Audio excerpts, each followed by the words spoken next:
You're listening to County Conversations, a podcast brought to you by the New York State Association of Counties. I'm Tom Oldfather, NYSAC Communications Manager, and I'm joined by Ryan Gregoire, NYSAC Legislative Director. Thanks for having me on the show today, Tom. Today we're going to check in on one of the biggest issues facing counties in this year's budget, and that is the governor's proposal to shift $625 million in Medicaid costs onto counties by ending the sharing of federal eFMAP payments.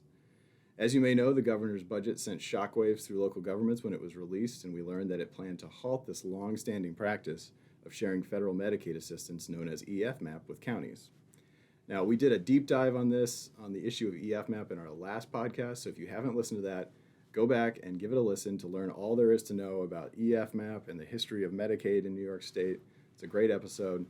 But for anybody who is unfamiliar with this issue, which hopefully isn't too many by this point, Ryan, can you give us just a brief overview of what was in the governor's budget?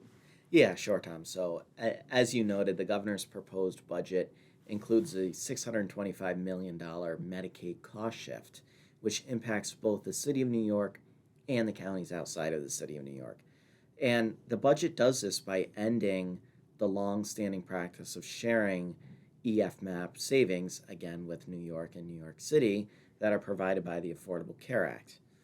This funding, which is known as eFMAP, has been critical to counties' ability to hold property taxes in check by limiting that local financial burden of Medicaid. And that's an important note to make for our listeners.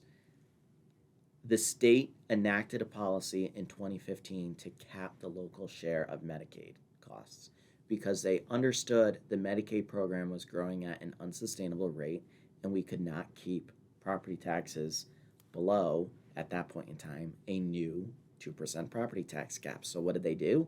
They capped our Medicaid costs. This proposal effectively completely undermines that entire initiative. So that's really what's happening here. And, you know, the 4-year cost of this to local taxpayers, right, because the state budgets and puts out a 4-year financial plan, that impact is anywhere between $2.5 and $2.9 billion. So it's going to have a significant impact on county budgets, starting right away even. Yes, so this goes into effect on April 1st or as soon as the budget is adopted. And the state has the ability to do this through administrative action. So that's a little bit of a technical nuance, but they can start shifting this onto the counties in New York City as soon as the very next day after the budget is signed into law.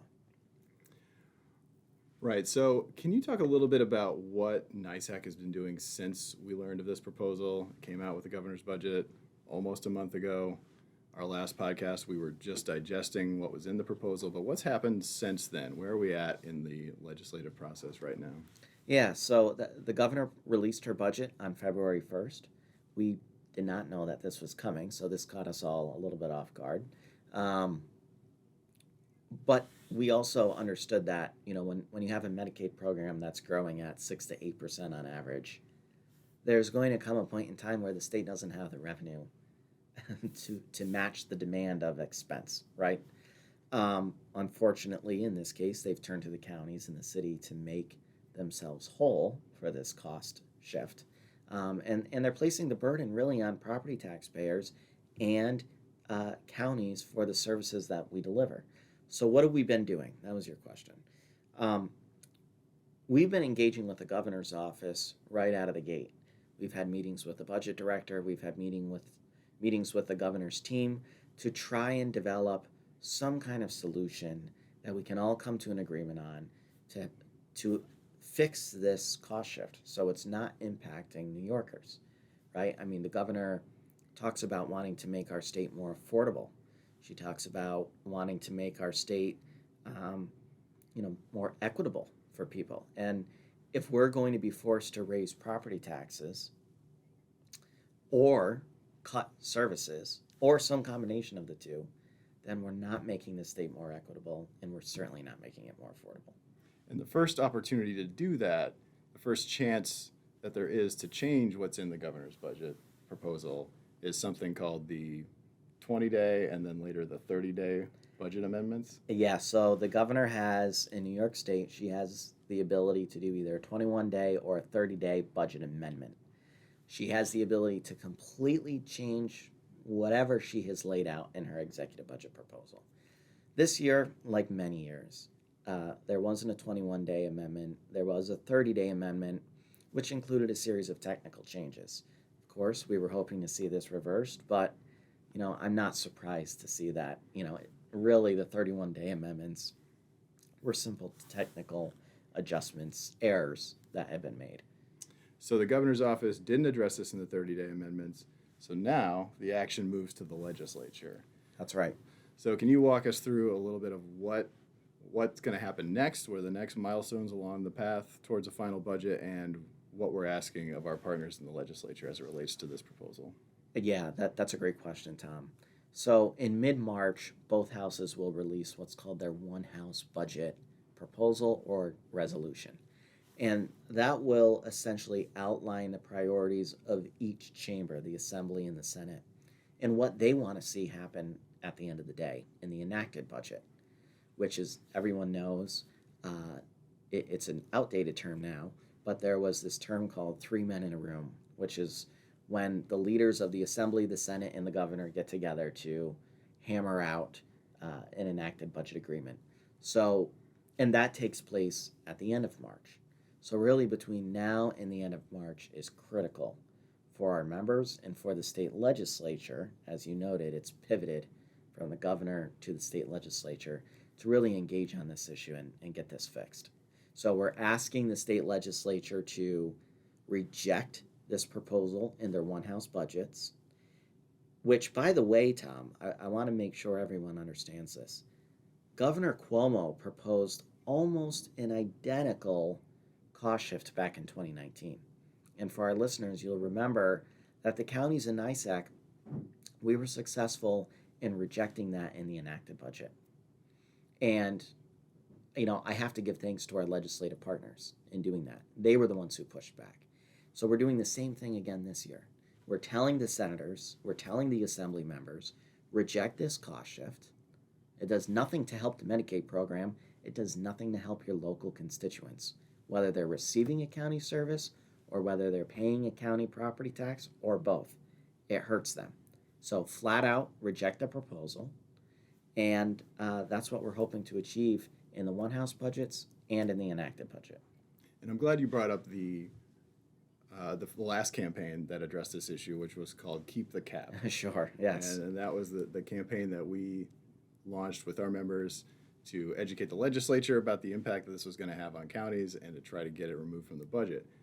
So this year, we have started a new campaign to address this issue, and it's called Cost Shift Countdown. That's right. So now we've come to the point in our discussion where we talk about how members can help, what we need our members to do to get engaged, and we've made this really easy.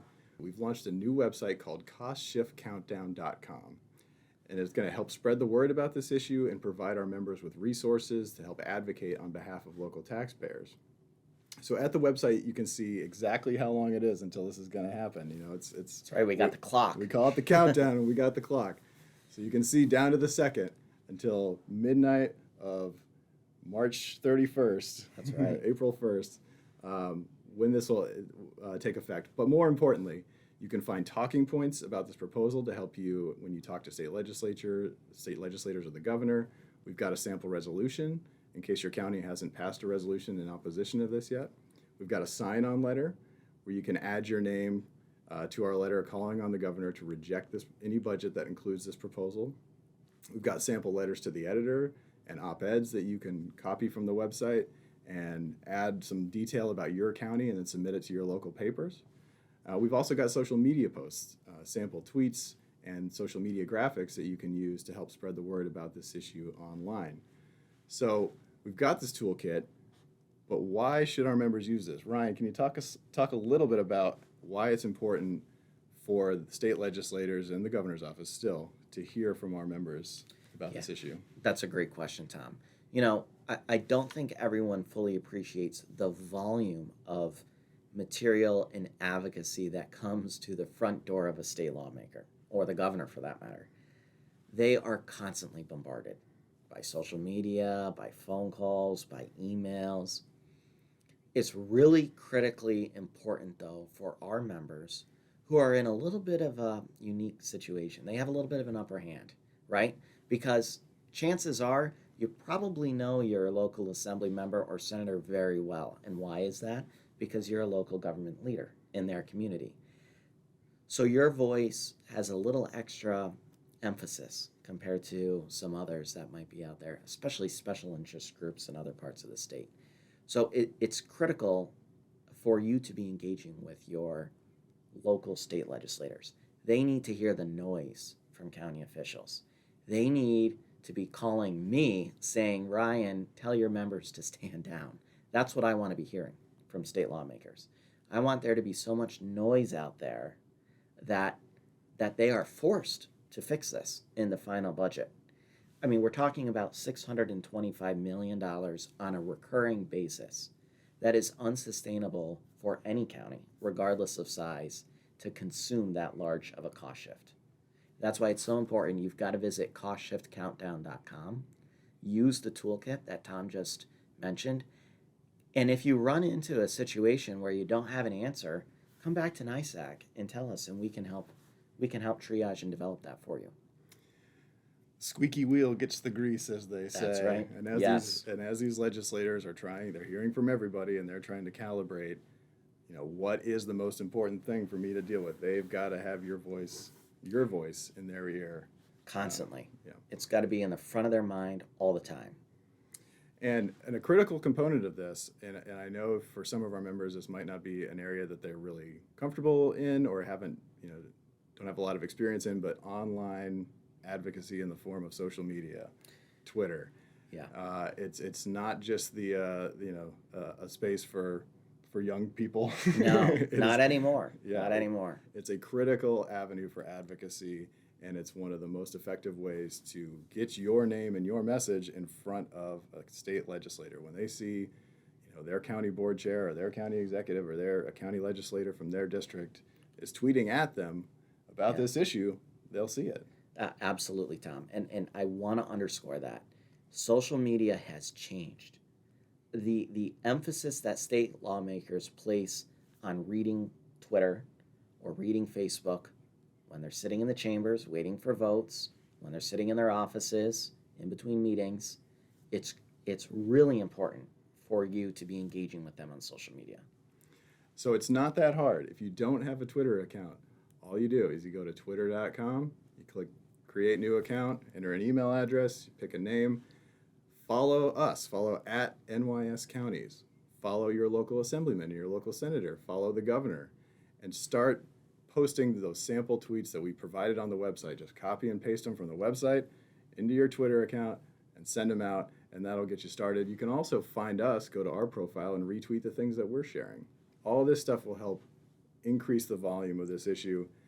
And not only once we get this issue dealt with, we'll always have more things that we're advocating for at NYSAC. Yeah, there's never a shortage of issues to advocate. No. So that's my final plea for our listeners as the resident Twitter guy here at NYSAC. But it really does make a difference. Ryan hears it all the time. Yeah. So that we're getting close to the end of our conversation. Is there anything else you want to add before we wrap it up for today? Yeah, Tom, while Medicaid is a complex issue, this really boils down to something quite simple at the end of the day.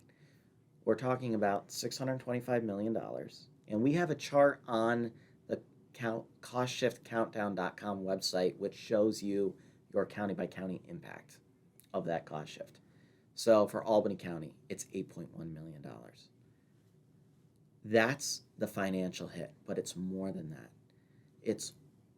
And as a local leader, this is where you can chime in where I'm not able to at NYSAC. You can speak to the exact way to make up that gap. How much of a tax increase are we talking about? What kind of programs are being cut?